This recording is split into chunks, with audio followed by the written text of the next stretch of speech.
Hello Peñita, ¿qué tal estáis? Aquí la Maritere, un día más. Hablemos de los e-girls e e-boys. Esto va en consonancia y en consecuencia de todos estos vídeos que hemos tratado aquí en el canal. Es algo que me agobia, sinceramente, el que no podáis tener en diapositivas todos los vídeos en los que hemos hablado de todos estos temas para ampliar muchísimo más, pero desgraciadamente no puedo condensarlo todo en un vídeo de unos 15 minutos, así que tenéis deberes que hacer. Pasaos por la cajita de información y os veis sobre todo indispensable el de los sad boy aesthetic, el de la cultura emo, etcétera, etcétera. Ahí tenéis todo listado. Tengo rayos X, puedo ver tu calavera. Si tienes frío, te metes en el río. Está escrito en mi frente, estoy fatal de lo mío. Este es otro de los aesthetics que más lo están petando, que más de moda están desde hace prácticamente 10 años. De hecho, en el Urban Dictionary, la primera vez que se recibe la entrada de este término, e-girls e e-boys, es en 2009, hace ya añetes. Pero ha empezado a consolidarse, a hacerse muchísimo más potente últimamente, gracias a plataformas también como TikTok, que sirven para afianzar estos aesthetics de los que hablamos en el canal muchísimo más. Si bien es cierto que tiene unos rasgos estéticos bastante concretos, como pueden ser esos muñequitos, esos dibujitos que se hacen en las mejillas, sobre todo las chicas, el blush muy acentuado, las pequitas, el pelito corto, coletitas, etcétera, etcétera. Es difícil de clasificar en el sentido de que es un refrito de varias estéticas. Tiene mucho de lo grunge, tiene mucho de lo neo-witch, pero sí hay dos pilares fundamentales que caracterizan al mundo de los e-girls e e-boys. Es el mundillo geek y el mundillo otaku. El mundillo otaku ya lo hemos explicado en gran profundidad, eso lo vais a tener también en la cajita. Y por otro lado el mundo geek. ¿Esto qué es? Es el dominio de las tecnologías. Esto se ha producido sobre todo a partir del año 2000, que es cuando prácticamente todo el mundo tiene un ordenador en su casa. Gente muy joven, desde bien pequeña. De hecho, hoy en día los bebés manejan los móviles mejor que nadie y están acostumbrados a consumir y desarrollar su vida, su existencia, sus relaciones sociales a través de estas tecnologías. Sobre todo se desenvuelven en redes sociales. En un principio todo se gestó, digamos, en esas plataformas blogs muy visuales que serían como el proto Instagram, plataformas como por ejemplo Tumblr, que aquí está, bueno, pues una de esas chipas primigenias de este aesthetics y de muchísimos otros más. Por otro lado, el mundo del gaming. El mundo del gaming también ofrece una ventana a esa socialización virtual. Tú estás jugando, por ejemplo, en streaming y puedes hablar con otras personas mientras estás jugando. El mundo gamer, por tanto, se presta bastante a formar parte de este aesthetic, ¿vale? Pero uno puede existir sin el otro perfectamente. Estamos hablando de esos rasgos que lo caracterizan. Además es un público que se ha ido volviendo cada vez más heterogéneo. En un momento dado solamente había tíos o parecía que solamente formaba parte de ese mundillo de tíos, pero hoy en día el público es muy variado, muy variopinto. De hecho estamos hablando de eso, de tanto e-girls como e-boys. Muchos de ellos también son streamers, ¿no? Y bueno, en fin, desarrollan su vida, su existencia, su actividad laboral incluso a través de las redes sociales, ese mundillo virtual. Por lo tanto, esto nos lleva a una pequeña conclusión y es que no tiene demasiado trasfondo espiritual, no se basan en unos principios establecidos por algún libro o por algún artista en concreto. Es una estética por la estética, como ocurre con muchos otros aesthetics. Pero para eso está la Maritere aquí, para explicar qué hay más allá. Una de las cosas que más me llama la atención es que el mundillo de los e-girls e e-boys juega con esa dualidad de, por un lado, la sexualización e incluso la objetivación, y por otro lado esa inocencia y esa apariencia infantil, ¿no? A través de ciertos rasgos, como hemos dicho, pues por ejemplo las pequitas, etcétera, etcétera. ¿Qué ocurre aquí? Huyendo de clichés, como ya hicimos en el vídeo de Billie Eilish, ¿a qué nos referimos con la sexualización y objetivación? Es reducir a una parte del cuerpo, a un atributo sexual en este caso, a una persona. Es decir, que solamente te fijes en ella y te refieras a ella a través de ese elemento concreto, ¿vale? No de un global ni con mucho trasfondo detrás, simplemente por ese atributo.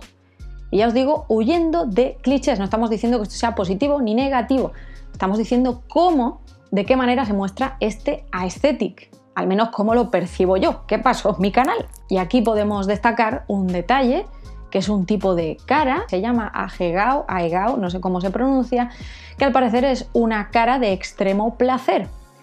Cara que se extrae de escenas Nopor, dentro del arte japonés de animación, en fin, vosotros me entendéis. Este tipo de pose se ven muchísimas fotos de e-girls, también de e-boys, y ya os digo, va combinando todos estos rasgos, quizá esa decadencia, quizá esos rasgos emo, pero también tiene otros elementos del kidcore, que también lo hemos tratado en este canal. En fin, es como un refrito de muchísimas cosas. Y un rasgo distintivo de esta estética, porque hay muchas estéticas que han surgido en los últimos 10 años, que ya lo hemos explicado en el vídeo Sad Boys, Sad Girls, incluso en el de por qué nos tatuamos, que se centran sobre todo en ese reducto de jóvenes outcast o jóvenes que se sienten incomprendidos, que sienten esa agonía interna, ¿no? Esa dificultad para vivir y existir, por eso se refugian en estos mundos virtuales, por eso se refugian, digamos, detrás de un alter ego, que es el que muestran en las redes sociales, un alter ego para el que además tienen que dedicar muchísimo tiempo, tienen que producirse, tienen que estar continuamente, digamos, rendiendo pleitesía a esa estética, al margen de lo mainstream. Estoy preparando un vídeo acerca del tema mainstream porque es algo tan amplio ya hoy en día. Aparte de decir que los e-girls e e-boys no son mainstream, me parece un poco osado por mi parte. Pero como estamos intentando ir al origen primigenio, por eso he dicho que quizá está como en ese lado más alternativo de la vida, aunque hoy en día parezca estar de moda. Hacedme caso que llegaremos a buen puerto. Digamos que es una recreación en eso que te hace único, en eso que te hace especial, sin hacer caso a filosofías y a historias muchísimo más allá. De hecho, el hecho de que yo esté atribuyendo todas estas características y rasgos, el que esté explicando el porqué en este vídeo, no quiere decir que cualquier persona que pertenezca a este aesthetic se base en todo lo que voy a decir hoy aquí.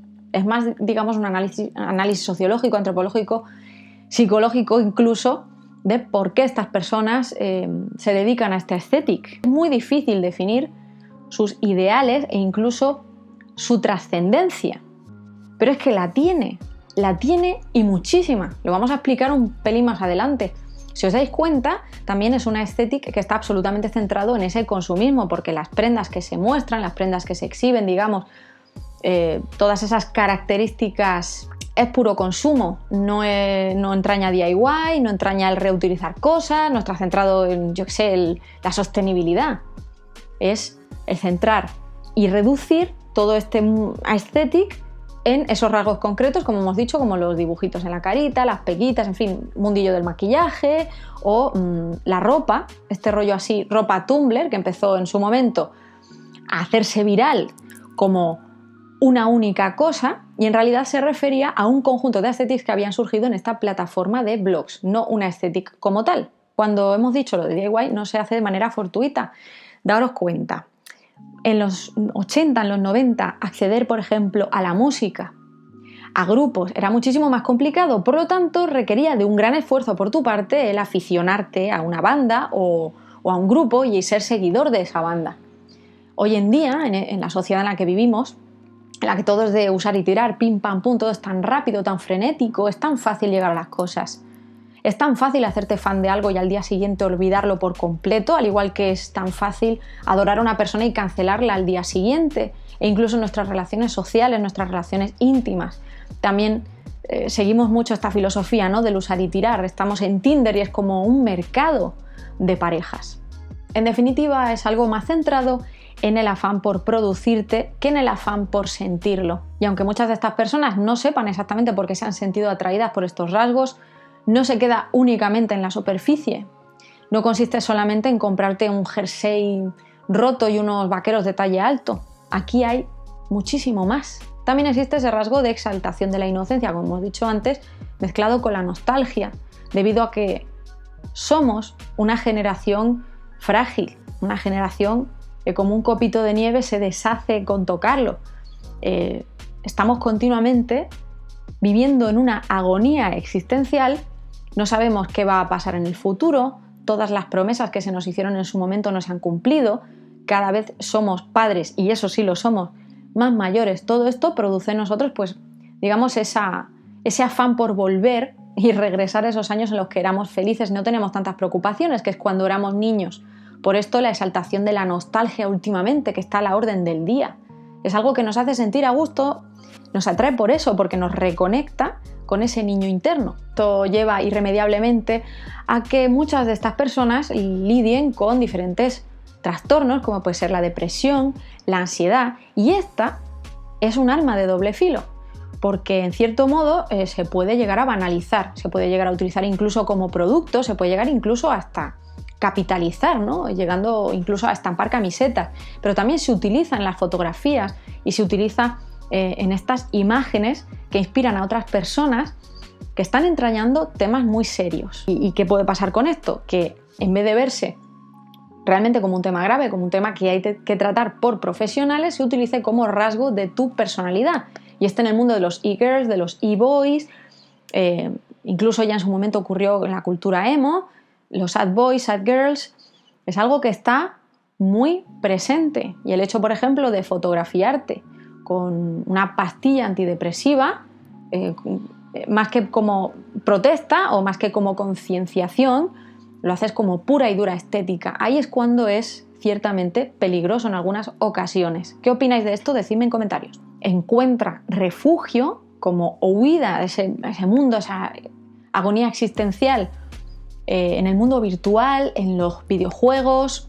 Se pasa horas y horas y horas en ese mundillo virtual y no le hace falta salir de casa para sentirse pleno realmente.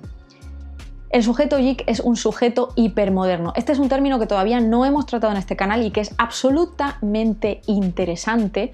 Ya hemos hablado del posmodernismo y vamos a dar el siguiente paso. ¿Qué es esto de la hipermodernidad? Y en este momento también tenéis que veros el vídeo de Vivienne Westwood en el que tratamos del situacionismo, hablábamos del punk y de esa corriente de punk más nihilista, en fin, todo este tipo de cosas, ya sabéis, ampliemos conocimientos con Maritere. En los años 80, Gilles Lipovetsky, filósofo y sociólogo francés, analizó el posmodernismo y su consecuente hipermodernismo. Hablemos de los pilares de esta hipermodernidad que nos rodea a todos, que es la clave fundamental de todos estos aesthetic, incluido el de los e-girls e e-boys. ¡Vamos allá! 1. Hipercapitalismo. Liberalismo y privatización del mercado como nueva ley y orden, acentuando la precariedad, la incertidumbre del mañana, desempleo, crisis del Estado, degradación de los salarios y aumento de las desigualdades. 2. Hiperindividualismo. Individuos que viven a la carta, huyendo de cualquier imposición comunicativa o colectiva, no es capaz de adaptarse a los cambios y la incertidumbre es un mundo, desestabilizando continuamente su identidad, y esto también agravado por ese bombardeo constante en las redes sociales de referentes, de gente a la que admirar, gente a la que envidiar. Esto es un círculo vicioso, ya lo tratamos en el vídeo de la depresión digital. Y número 3, el hiperconsumo. Ver y comprar lo que quieres cuando quieres. Y esto conduce a un constante consumo de tendencias exacerbado. No piensas en el espacio ni en el tiempo. Se comercializa incluso la vida cotidiana. El hecho de estar tú en casa, de, yo que sé, incluso hacer ejercicio en una bici estática, o el pijama que llevas puesto, absolutamente todo de principio a fin. Daos cuenta. ¿A qué puede llevar esto? A la compulsión, al endeudamiento e incluso a trastornos alimenticios. Tenemos aquí muchísimas consecuencias. Y este problema de no tener, digamos, una percepción del espacio-tiempo, de no ser artesano, como decimos en el canal, de no saber esperar muchas veces para las cosas. No sabemos esperar ni a que cargue una página en Google.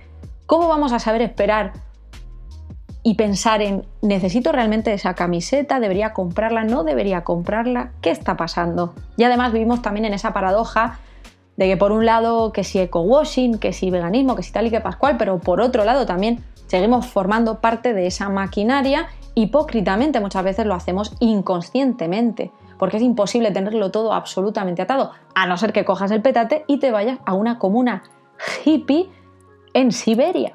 Bueno, no creo que haya muchas comunas hippies en Siberia porque hace un frío de narices, pero en Granada, por ejemplo, ¿qué dice Lipovetsky? ¿Cuál podría ser la solución o la manera de salir de esta agonía? Porque es que con esto del hipermodernismo yo sé que a muchos es como para muchos es como una estaca en el corazón, es como la definición de nuestra existencia, de la mía, que yo siempre estoy diciendo que soy emo. ¿Qué pasa aquí? Pues que la única solución o lo que nos puede ayudar a salvarnos un poco es, por un lado, ese pensamiento crítico con todo y con todos. Intentar formarte, intentar estudiar, intentar ser analítico con todo lo que te rodea, con toda esta sociedad. Porque en el momento en el que encuentras quizá una explicación, puedes encontrar ciertas respuestas para toda esa agonía. Y eso quizá te puede ayudar a seguir viviendo día a día, como hago yo. No sé si Lipovetsky estará al corriente de todos estos aesthetics, pero aquí está Maritere para hacer la unión. Tenga sentido o no. Por eso han proliferado todas estas corrientes, todo este tipo de aesthetics, como puede ser el de Sad Boy, Sad Girl, que al final son absolutamente individualizadas, con ese culto al yo, con esa continua autoafirmación, ¿no? A través de una estética, a veces incluso fanática, que también hicimos el vídeo el otro día sobre el fanatismo y la estética, y origina movimientos en cierto modo vacuos que no te hacen sentir pleno. O sea, digamos que encuentras ese aesthetic como refugio a todas esas sensaciones que tienes de agonía existencial, etcétera, etcétera, pero incluso en ese afán por introducirte en este tipo de aesthetic, encuentras también esa agonía, puesto que también te están poniendo barreras y te están poniendo esos límites. Y muchas veces, si te sientes apaciguado, te sientes a gusto dentro de ese aesthetic, puede que estés, digamos, en una especie como de letargo, ¿no? En fin, estos son temas muy complejos. ¿Qué opináis? No dudéis ni un segundo en pasar por la cajita para toda esa información adicional, apoyar este contenido aún más si queréis, propinas por PayPal, Patreon si queréis, o simplemente dejándome un comentario con vuestras Biblias y un besote enorme, que a mí me encanta leeros. Nos vemos en la próxima entrega, seguidme a mis redes sociales para no perderos absolutamente nada y nos vemos en la próxima entrega.